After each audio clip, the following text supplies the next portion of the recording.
Graça e paz, Deus abençoe sua vida, sua casa e sua família. Eu sou o pastor Nil Almeida e quero abençoar você com essa palavra. 1 Pedro 2:24, que diz: o qual ele mesmo levou em seu corpo os nossos pecados sobre o madeiro, para que, mortos para os pecados, vivamos para a justiça, e pelas suas feridas fostes sarados. Meus irmãos, é interessante entender que a primeira carta de Pedro, ela foi escrita para os crentes que estavam dispersos na Ásia Menor. Eles também enfrentavam perseguições e injustiça. Outra coisa que nos chama a atenção é que o apóstolo encoraja os fiéis a suportarem o sofrimento. De que forma? Com paciência e com fé. Lembrando que Cristo, ele é o exemplo supremo de toda obediência e sacrifício. Volto a linkar o amor ágape, que significa amor sacrificial, mas também o amor incondicional. Amados, no capítulo 2, Pedro aqui fala sobre a submissão e a autoridade e testemunhos que os cristãos eles deveriam ter, né, diante desse sofrimento e dessas injustiças. Então, assim, diante de toda essa perseguição, diante de toda essa luta, diante de toda a prova, sofrimento e injustiça, eles precisariam estar submissos às autoridades. Não era fácil, mas era uma forma de fortalecer o testemunho e glorificar o nome do Senhor. Então, o verso 24, ele se encontra nesse contexto, por quê? Porque ele apresenta a cruz de Cristo como centro da redenção, mas também o modelo da nossa conduta de fé e justiça. Amém? Então, assim, para que você melhor entenda, a primeira parte do versículo diz: o qual ele mesmo levou em seu corpo os nossos pecados sobre o madeiro. O verbo aqui levou, irmãos, ele tem a linguagem sacrificial do Antigo Testamento e é usado para descrever o ato do sacerdote que carregava o pecado do povo até o altar do sacrifício. Outra coisa que chama atenção é que Pedro mostra que Jesus, ele é o Cordeiro de Deus que tomou sobre si o pecado do mundo. A mesma referência nós vemos lá em João 1:29, que diz, Pedro declarando: eis aí o Cordeiro de Deus que tira o pecado do mundo. O termo madeiro, ele é proposital. Por quê? Porque ele está linkado a Deuteronômio 21:23, ali aonde aquele que era pendurado em um madeiro era considerado maldito. Né? Existe até um erro de muitas pessoas, né, de muitos crentes, até de alguns pregadores, dizer que a cruz era maldita, né? E a cruz nunca foi maldita, ok? O verso diz o seguinte: aquele que era pendurado em um madeiro, né, era considerado maldito. Então, era a pessoa que era pendurado no madeiro considerado maldito. Então, essa observação aqui é muito importante. Cristo, querido, assumiu a maldição que era nossa, tornando-se substituto, mas também redentor. Isso é maravilhoso. Há uma verdade aqui que eu quero compartilhar com você. A cruz, querido, ela não foi um acidente histórico, mas a cruz, ela é um plano eterno de Deus para libertar o homem do poder do pecado. Então, a cruz, ela representou ali a ponte de acesso. De um lado o pecado, de um lado a humanidade, do outro lado Deus, mas no meio havia um abismo chamado pecado. E a cruz de Cristo foi essa ponte, esse acesso, que agora por Cristo e por meio de Cristo, todo aquele que se arrepende e reconhece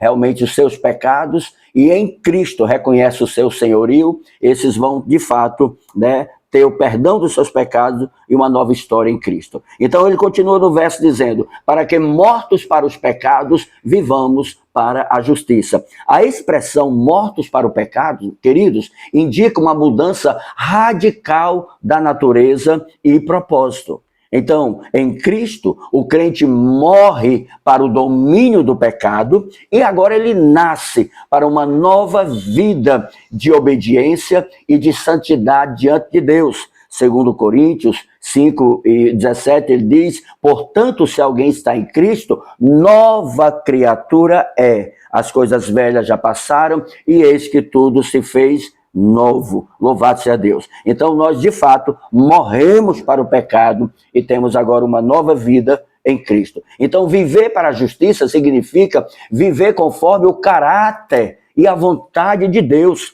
Nós não podemos mais viver para nós mesmos.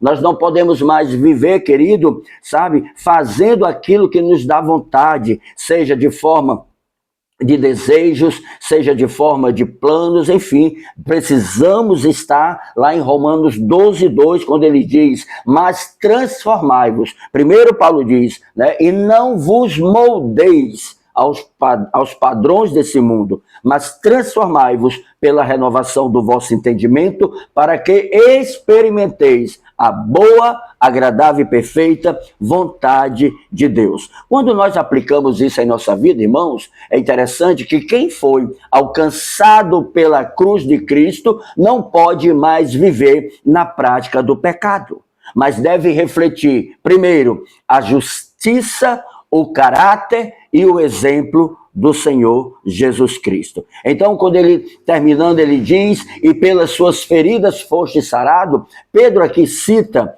Isaías 53 e o verso 5, onde o servo, o sofredor, né, ele é ferido pelas transgressões do povo. Então, a palavra sarados pode se referir tanto a uma cura física, como também a uma cura espiritual. Aqui o foco principal, irmãos, é uma restauração pelo poder de Cristo, pelo sacrifício de Cristo e pelo amor de Deus revelado na pessoa do Senhor Jesus Cristo. Então, o homem doente pelo pecado é curado pela expiação do Senhor Jesus Cristo. Então, não esqueça, o sangue de Jesus não apenas perdoa pecado, mas restaura e também cura e liberta. A cura da alma, querido, ela é completa. Por quê? Porque é alma, corpo e espírito. Louvado seja o nome do Senhor. Paulo diz que aonde o pecado abundou, superabundou a graça de Deus. Diante de tudo isso, alguns pontos são realmente relevantes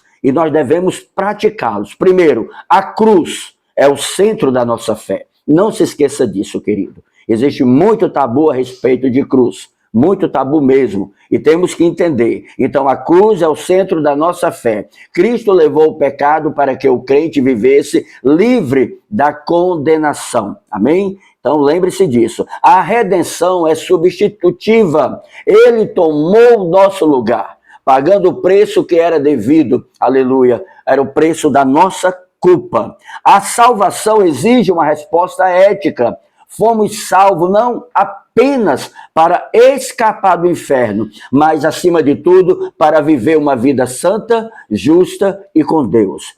Queridos, a cura de Cristo ela é integral. Ele cura as feridas emocionais, as feridas do corpo, mas também as espirituais. Querido, lembre-se disso. Todo aquele que confia nele não será confundido. E por último, a cruz produz identificação. O verdadeiro discípulo de Jesus não apenas crê no poder da cruz, mas carrega a sua própria cruz. Isso é no sentido de viver uma vida, né, o evangelho de forma sacrificial, de forma incondicional, mas também cheio de amor, tá certo? Louvado seja o nome do Senhor. E por último, queridos, para fechar, 1 Pedro 2,24 é uma das declarações mais poderosas da obra redentora de Cristo. Ele levou os nossos pecados para que pudéssemos viver livres, curados e, acima de tudo, comprometidos com a justiça de Deus. Pai, em nome de Jesus, eu oro, te agradeço, peço a tua bênção sobre o teu povo. Eu declaro sobre a tua vida a graça do Senhor. Que a mão poderosa do Eterno te abençoe e te sustente. Que o Senhor traga ao seu entendimento, ao seu coração, luz, entendimento, discernimento, conhecimento que de fato mude a sua vida e mude a sua história. Que o Senhor te faça entender que há uma medida de Deus para mim e para você. E essa medida ela é uma medida de maturidade espiritual.